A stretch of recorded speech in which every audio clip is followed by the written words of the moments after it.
Hello, this is Jennifer with Make My Heart Smile, and today I would love to share with you this wonderful story. It's a rainy day where I am, so I am drinking my favorite hot tea, and this is called You Are Mine by Max Lucado, illustrations by Sergio Martinez. And if you have followed along on my channel, I've also read You Are Special by the same author and illustrator. You might want to check that out too. You Are Mine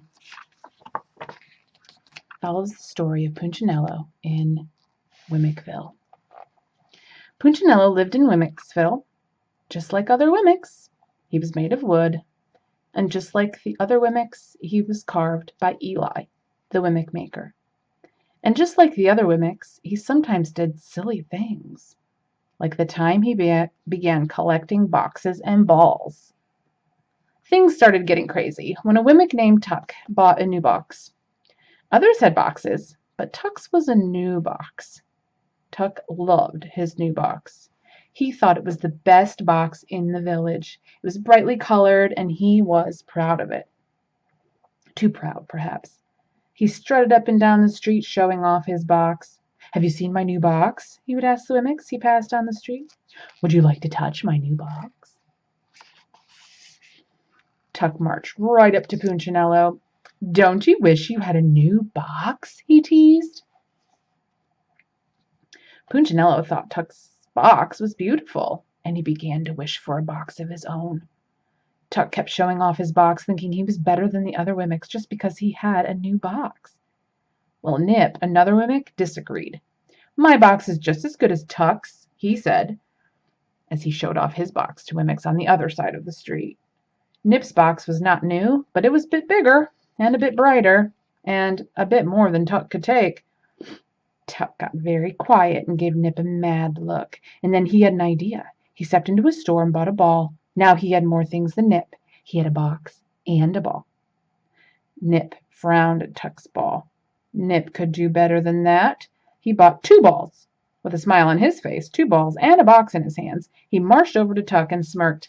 "Now I have more than you." Well, before you knew it, Tuck was in the store buying another box, and then Nip ran to buy another ball. And then Tuck bought a ball, and Nip bought a box, box, Tuck, Nip, Tuck. On and on it went. Someone would have stopped the whole mess right there. In fact, that's what the mayor tried to do. "You two are being silly," he said to Nip and Tuck. "Why, who cares who has the most toys?" "You're just jealous," they replied, "because you don't have any."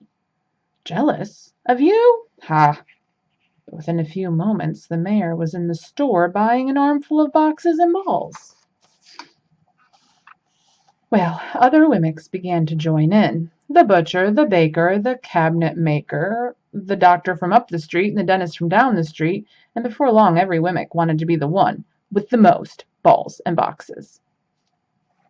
Some boxes were big and some were bright, some balls were heavy and some were light. Tall people carried them, small people carried them. Everybody carried them, and everybody thought the same thought. Good Wemmicks have a lot. Not so good Wemmicks have little. When a Wemmick walked down the center of Wemmicksville with a stack of balls and boxes higher than his head, the people stopped. "Now there goes a good Wemmick," they would say.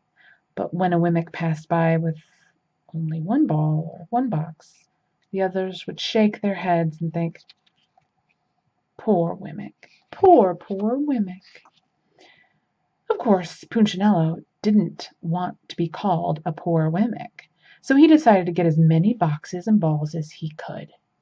He searched through his closet and found 1 little ball. He dug into his pocket and found enough money for 1 small box. "I know what I'll do," he declared. "I'll sell my books to get more money to buy more boxes and balls." So he did. He bought a blue and green box with clouds painted on the sides, but still he wanted more. "I'll work nights to get extra money," he told himself. So he did, and he bought a ball. And since he was working nights, he didn't need his bed, so he decided, "I'll sell my bed." And he did just that, to buy 2 more balls. Soon Punchinello had an armful But other Wemmicks said more. Some of them had so many boxes and balls they actually had trouble walking. "It's hard keeping up with all of my balls and boxes," they would say, acting like they were complaining, but really they were bragging. Punchinello wanted to be like these Wemmicks, so he sold more stuff, and he worked more hours. His eyes were tired from not getting any sleep. His arms were tired from carrying toys. He couldn't remember when he last sat down to rest. And worst of all, his friends couldn't remember when Punchinello last came to play. "We haven't seen you for a long time," his friend Lucia said to him one day. "Why don't you come and play again?" asked his buddy Splint. Not everyone cared about boxes and balls, you see. Punchinello's friends didn't. But Punchinello cared more about having boxes and balls than he cared about having friends. "I've got work to do," he would tell them. And his friends would sigh. Punchinello didn't care. He only cared what the other box and ball people thought. And no matter what he did, he couldn't buy enough things to get their attention. Finally, he had an idea. "I will sell my house," he decided. "Well, that's crazy," cried Lucia. "Where will you live?" asked Splint. Punchinello didn't know, but he didn't care.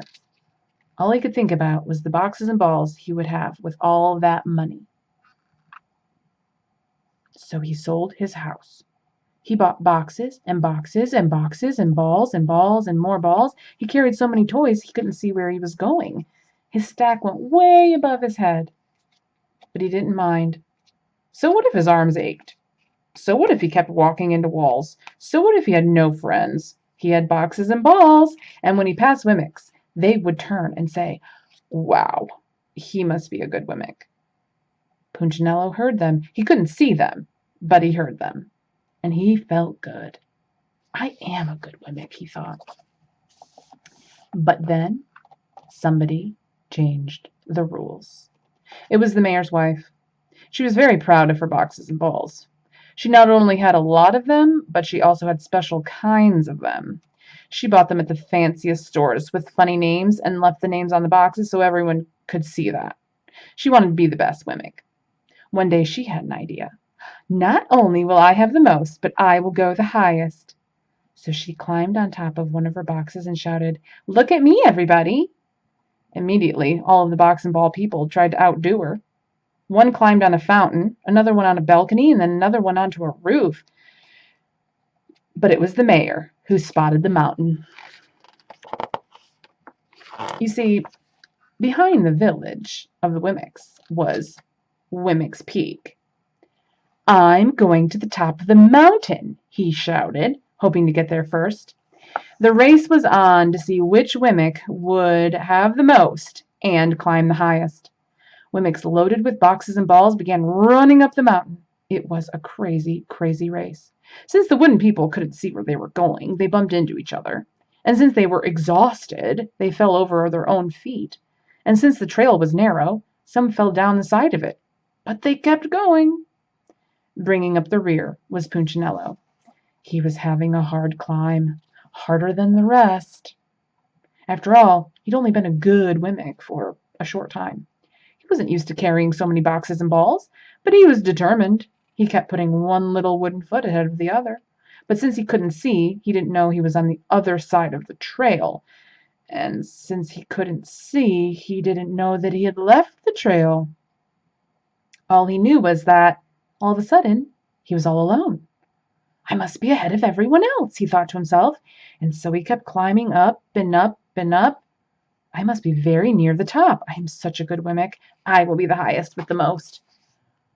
Well, about that time, Punchinello's foot caught the edge of something, and he tried to keep his balance. His toys swayed to the right, and then to the left, and then he leaned back, and then forward, but he couldn't stop. He was going to fall. He didn't know, however, that he had walked up the trail to Eli's house. He tripped on the step of the porch and tumbled through the front door of Eli's workshop. When Punchinello realized where he was embarrassed. For a long time he just stayed face down on the floor, surrounded by his boxes and balls. One of the balls rolled across the floor and stopped at Eli's workbench. That's when the woodcarver turned around. Punchinello. Eli's voice was calm and deep and kind. The Wemmick still didn't move. He could feel his wooden face turning red. Looks like you've been carrying a big load. The weary Wemmick climbed to his knees, but he kept his head low. These are my boxes and balls, he said quietly. Do you play with the boxes and balls? Asked Eli. Punchinello shook his head no. Do you like boxes and balls? I like the way they make me feel. And how do they make you feel? Important, Punchinello answered, still with a small voice. Eli observed. So you've been thinking like the other Wemmicks. You've been thinking that the more you have, the better you are, and the happier you'll be. I suppose so. Come here, Punchinello. I want to show you something. Punchinello lifted his wooden head and looked at Eli for the first time. He was relieved to see that the Wemmick maker wasn't angry. Punchinello followed Eli over to the window. Look at them, Eli said. Punchinello looked out the window. At the swarm of Wemmicks still climbing the mountain. They were tumbling and stumbling and fighting each other, even elbowing each other out of the way to get ahead. Do they look happy? Eli asked. Punchinello just shook his head no. Do they look important? Not at all, Punchinello said, noticing the mayor and his wife. The mayor was on the ground and she was stepping on his back. She had a box on her head and he had a ball in his mouth. Do you think I created Wemmicks to act that way? Asked Eli. No. Punchinello felt a big hand on his shoulder. Do you know how much your boxes and balls cost you? Well, my books and bed, my money and my house, my little friend, they cost you much more than that. Punchinello was trying to remember what else he had sold when Eli continued, They cost you happiness. You haven't been happy, have you? Punchinello paused. No. And they cost you friends. And most of all, they cost you trust. You didn't trust me to make you happy. You trusted these boxes and balls. Punchinello looked at the pile of toys. All of a sudden, they didn't seem so valuable. I kind of messed up. Well, that's okay, Eli replied. You're still special. Punchinello ducked his head and smiled. You're special. Not because of what you have. You're special because of who you are. You are mine. I love you. Don't forget that, little friend. I won't, Punchinello smiled. And then he paused and asked, Eli? Yes? What should I do with these boxes and balls?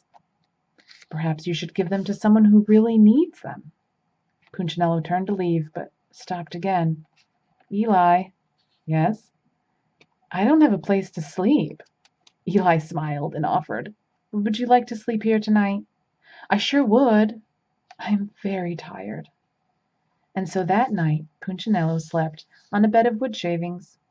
He slept well. It felt good to be in the house of his maker. And that is the end of the story.